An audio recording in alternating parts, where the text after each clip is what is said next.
SK YouTube சேனலுக்கு உங்களை நான் அன்போடு வரவேற்கிறேன். இன்றைக்கு நாங்கள் என்ன பார்க்க போகிறோம்னு சொன்னால் எழுத்தியல்ல போலிகள்.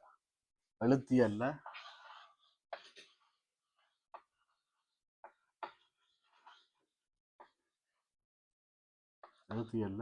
போலிகள் என்னென்னு பார்க்க போகிறோம்.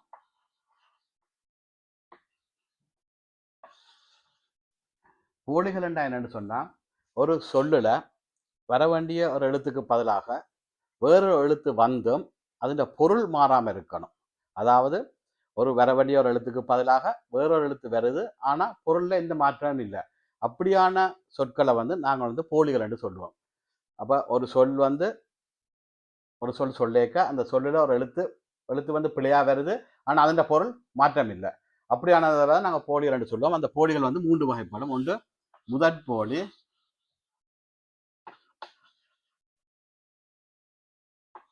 ரெண்டாவது இடைப்போலி,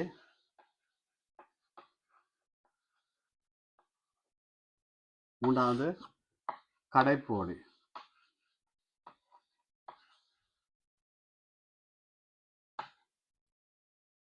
அதாவது முதற்போலி என்று சொன்னா முதலெழுத்து மாற்றமடைஞ்சு வரும், ஆனா அதன் பொருள் மாறாம இருக்கும். இடைப்போலி என்று சொன்னா ஒரு சொல்லுண்ட இடையில வர எழுத்து வேற எழுத்து மாற்றமடைஞ்சிருக்கும், ஆனா அதன் பொருள் மாறாம இருக்கும். கடப்போலி என்று சொன்னா ஒரு சொல்லுண்ட இறுதி எழுத்து மாற்றமடைஞ்சிருக்கும், ஆனா அதன் பொருள் மாறாம இருக்கும். அதுதான் நாங்க போலிகள்ல 3 வகை. அதாவது ஒரு சொல்ல முதலெழுத்து மாறலாம், இடையில வர எழுத்து மாறலாம், கடைசி எழுத்து மாற்றலாம். அப்படி மாறி வந்தா எப்படி பார்க்க போறோம் தான் நாங்க இப்போ பார்க்க உதாரணத்தோட பார்க்க. முதற்பொழில பாத்தீங்கன்னு சொன்னா ஞாயிறு என்ற எழுத்து ஞாயிறு,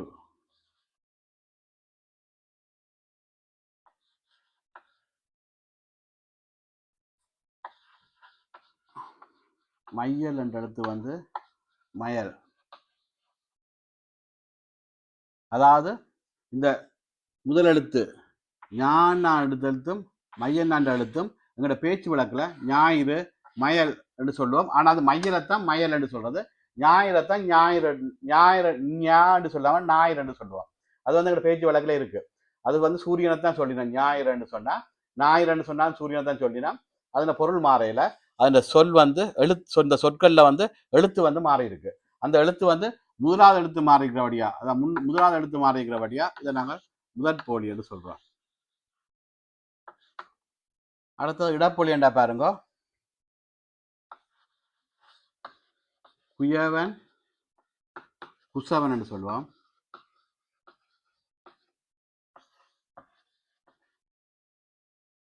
நெசவு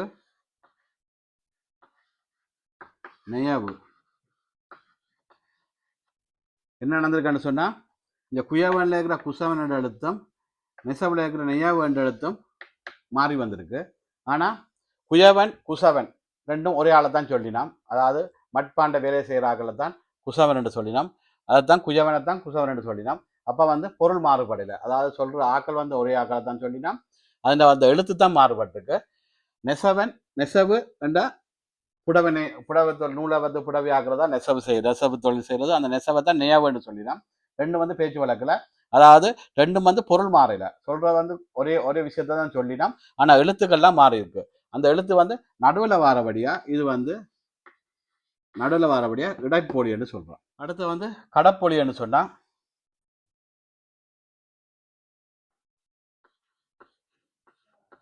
சாம்பல்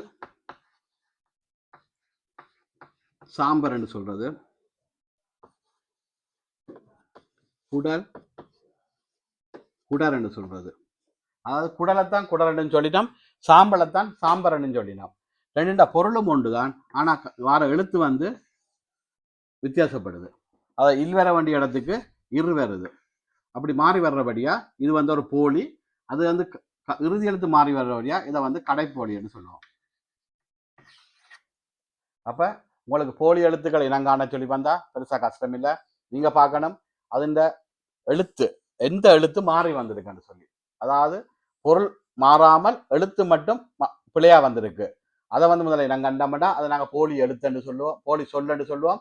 அந்த போலி சொல்லுக்குள்ள அந்த எழுத்து முதலாவது எழுத்து மாறி வந்தா அது முதற்போலி என்றும், நடு எழுத்து மாறி வந்தா அது இடப்போலி என்றும், கடை எழுத்து மாறி வந்தா கடைசி எழுத்து மாறி வந்தா அதை கடப்போலி என்று சொல்லுவோம். நடு எழுத்து மாறி வந்தால் அது இடைப்போலி என்றும், முதல் எழுத்து மாறி வந்தால் அதான் முதற் போலி என்று சொல்கிறோம். பெருசாக கஷ்டம் இல்லை. முதல் போலியாண்டு பார்ப்போம். அதாவது பொருள் மாறாமல் எழுத்து வந்து பிழையாக வந்து ஒரு சொல் வந்தால் அது வந்து போலி. அதில் முதல் எழுத்தா, நடு எழுத்தா, கடைசி எழுத்தா, இறுதி எழுத்தாண்டு பார்ப்போம். எந்த எழுத்து மாறி இருக்கோ அந்த போலி என்று சொல்லி நான் காணக்கூடியதாக இருக்கும். அவ்வளோதான் இந்த போலி. இது பெருசாக கஷ்டமாக இருக்காதுன்னு நான் நினைக்கிறேன். உங்களுக்கு இது விளங்கியிருந்தால் ஷேர் பண்ணிக்கொள்ளுங்க. முதல் தடவை வந்திருந்தால் சப்ஸ்கிரைப் பண்ணிக்கொள்ளுங்க. இத்தனை இந்த காணொலியை நான் முடித்துக் கொள்கிறேன். நன்றி, வணக்கம்.